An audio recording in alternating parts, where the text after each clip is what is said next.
My name is Kerrigan Branham, and this is Lab 8 Food Processing for Physical Science. Today I will be making salsa. I don't have a stove or a hot plate, so I will be having to microwave it, and hopefully that gives it the same effect.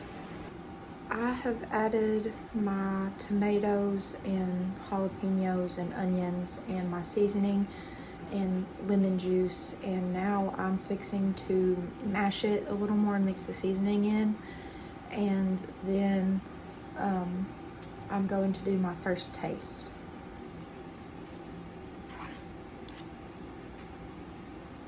So I've mixed in all of my seasonings, and now I'm fixing to taste it. I don't have any chips, so I'm just gonna taste it with the fork.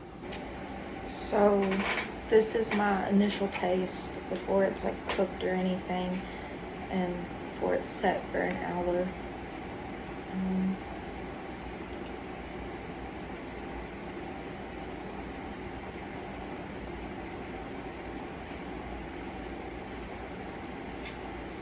You can definitely taste the tomatoes and the onions and some of the garlic powder that I put in there.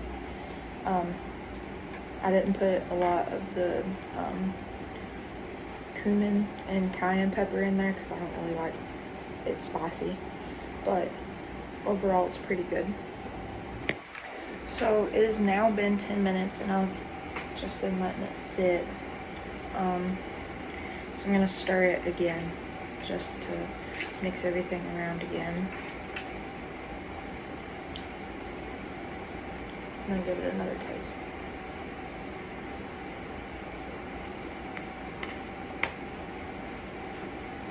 You can still really taste the garlic powder, but the other flavors are more, not fragrant, but more tasteful now that they've set in the juice, but it's still pretty good.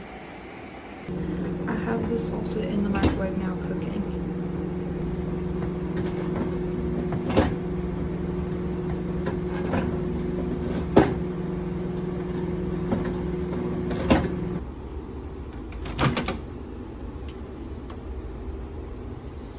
It's very hot, but it is done cooking.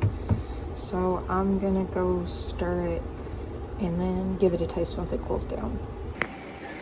So it's still a little hot, but it's cooled down enough to see that it's not as watery anymore, and the tomatoes are easy to squish now, and I'm gonna give it a try.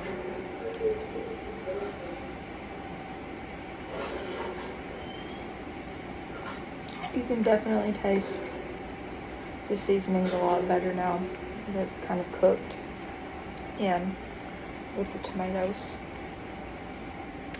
So it's been 1 hour and it's been in the fridge, so I took it out and I'm gonna try it again and see what it tastes like. It's definitely cooler now, but the flavor's better in my opinion. So I'm gonna leave it overnight, and then I'm gonna do the bag experiment now with my Muddy Buddies bag, because these were the only chips I don't even know if they're chips, but the only bag that I had.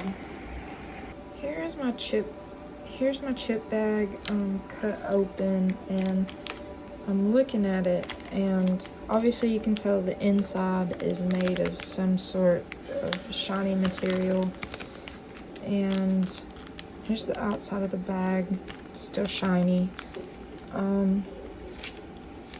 but you can't really tell how many layers are in it because the bag is so thin. But I'm going to try my best and see how many layers are actually in it.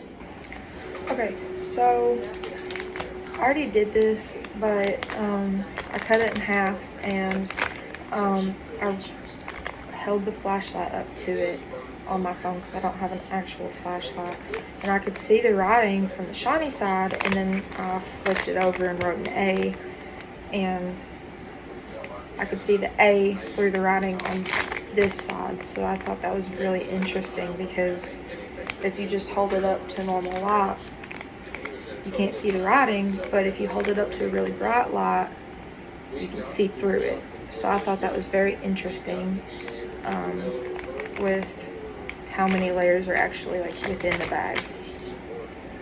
So I don't have another chip bag, but I do have a Pop-Tart wrapper, so we're gonna see how this does in the microwave. Okay, so I just placed it in the microwave and I'm gonna time cook it for 5 seconds.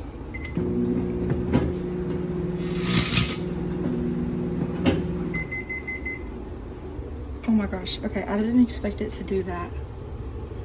That's so crazy. I'm guessing it did it whenever it like did the big zap.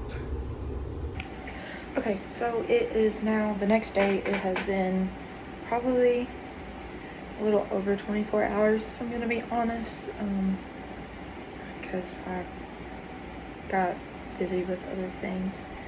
But I do have it here. It's been sitting in my fridge for 24 hours. So now I'm going to taste it.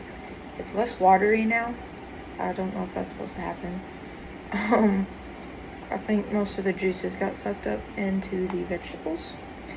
But I'm going to taste it now and see what it tastes like.